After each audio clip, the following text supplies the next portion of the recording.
On October 26, 2025, after more than 16 years on death row, justice was finally served. Lance Collin Shockley was executed by lethal injection at the Missouri State Prison. In this video, we'll reveal what happened that night, what his last meal was, and what his final words were. It all began on the night of November 26, 2004, when 27-year-old Shockley decided to go for a drive with Jeffrey Bayless, his sister-in-law's fiancé. The two were good friends who enjoyed spending time together, and that night, Jeffrey allowed Lance to drive his truck as they cruised through the roads of Van Buren, Missouri. Between laughter, drinks, and jokes, everything seemed peaceful, until everything changed in seconds. Shockley lost control of the vehicle and violently crashed into a ditch. When he regained consciousness, he saw Jeffrey dying inside the truck. In a panic, he walked to the nearest house, that of Ivy and Paul Napier, and told them there had been an accident, asking for help. Ivy noticed blood on Lance's hands, and Paul decided to accompany him back to the scene. When they arrived, they found Jeffrey Bayless dead. Moments later, Shockley called his wife from the Napier's house, but before officers arrived, he fled the scene. When Missouri State Highway Patrol officers reached the crash site, they found beer cans and a bottle of tequila inside the truck, along with bloodstains on the outside of the vehicle. The case was assigned to Sergeant DeWayne Graham, Jr., a veteran investigator with more than 12 years of service.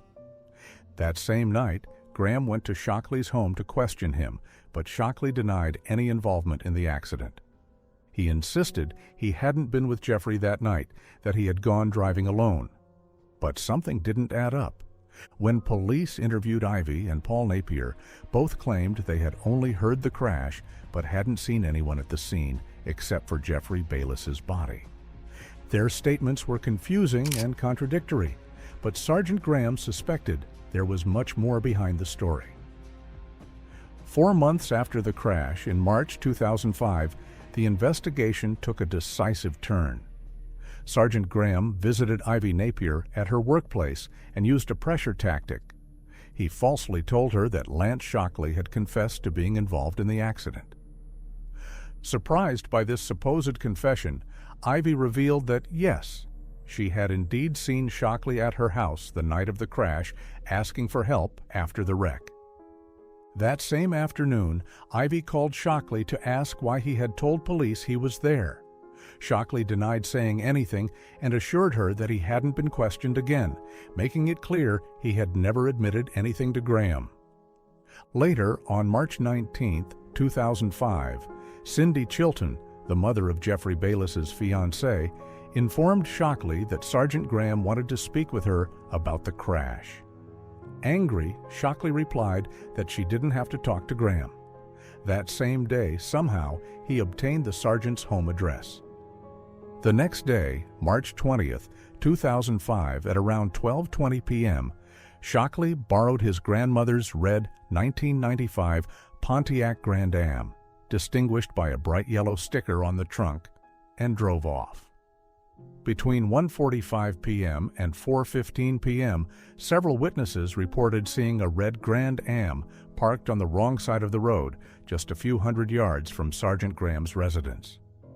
At 4:03 p.m., Sergeant Graham returned home, backed his patrol car into the driveway, and radioed in to report the end of his shift.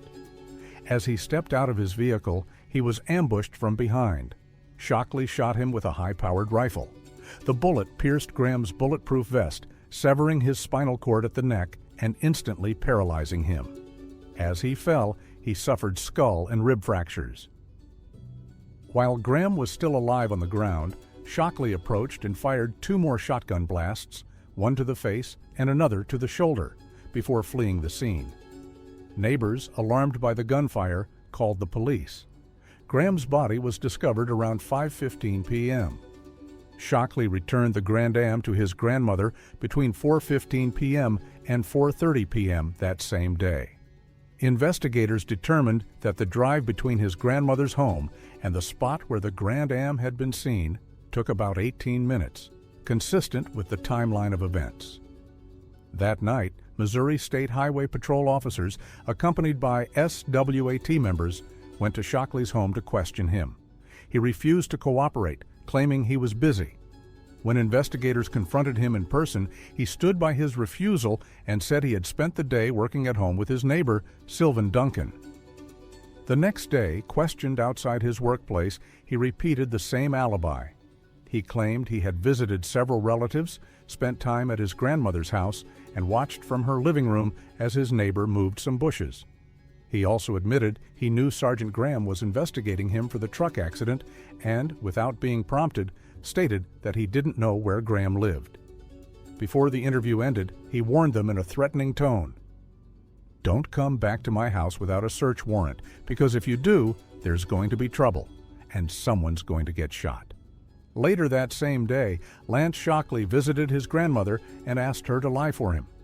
He told her that if police questioned her, she should say he had been home all day when Sergeant Graham was killed. His grandmother refused, and Shockley reacted with anger. He threatened to kill her, placed a finger to her lips, and ordered in a low voice, "I was home all day."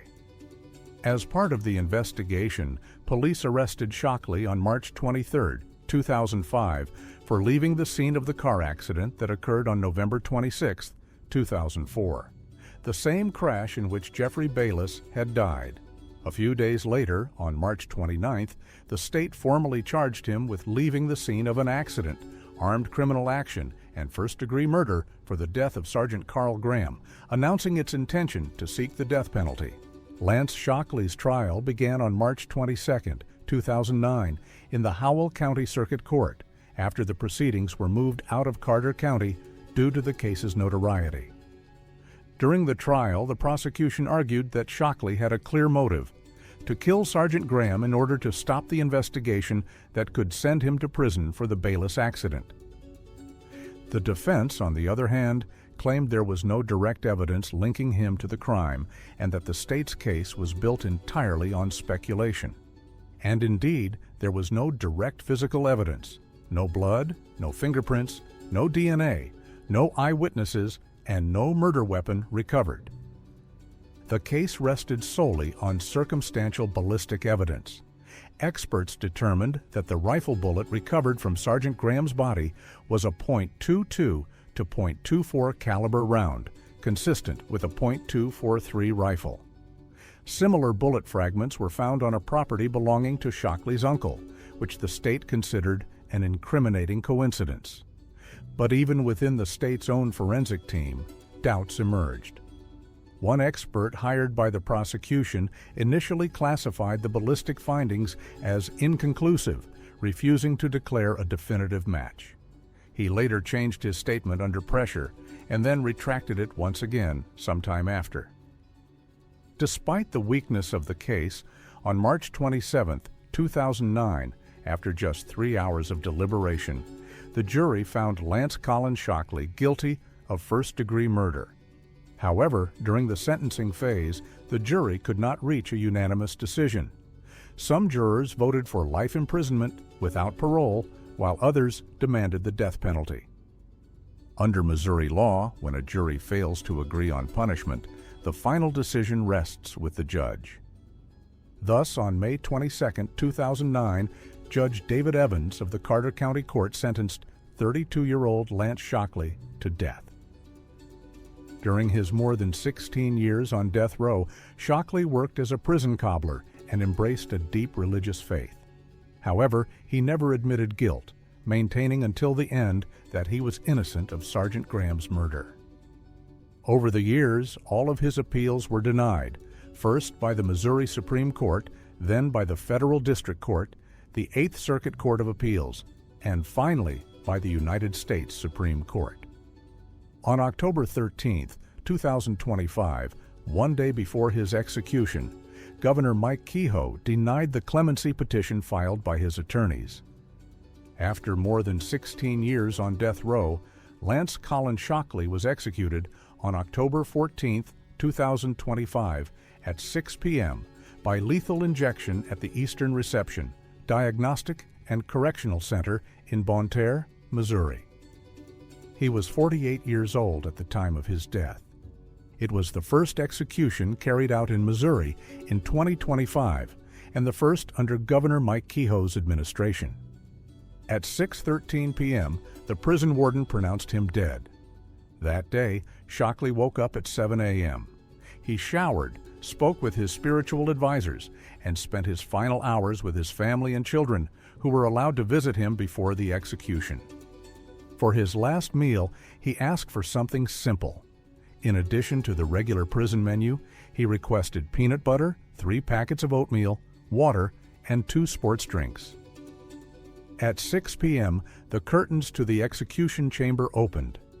Shockley lay strapped to the gurney, dressed in a white shirt and covered with a white sheet up to his chest. His head rested on a pillow as he looked toward the witness area, where several of his loved ones were seated. A woman among the witnesses appeared to speak to him from behind the soundproof glass. The two exchanged a few words. Shockley then nodded several times and murmured something that could not be heard. At 6:01 p.m., prison officials began administering the lethal drug cocktail. Witnesses observed as Shockley took a few deep breaths before resting his head back on the pillow.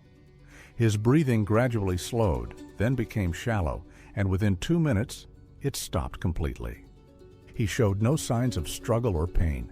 He simply faded away. The curtains were briefly closed, and when they reopened, his body lay still. The procedure was over. According to the official prison transcript, Lance Shockley's final words were unclear, but were recorded verbatim as, "So you have now, will see again, your hearts, and one will your joy, you." That same night, at the exact same hour but in another state, another execution took place, that of former Baptist deacon Samuel Lee Smithers in Florida, convicted of murdering 2 women. You can learn his full story by clicking on the video now appearing on your screen.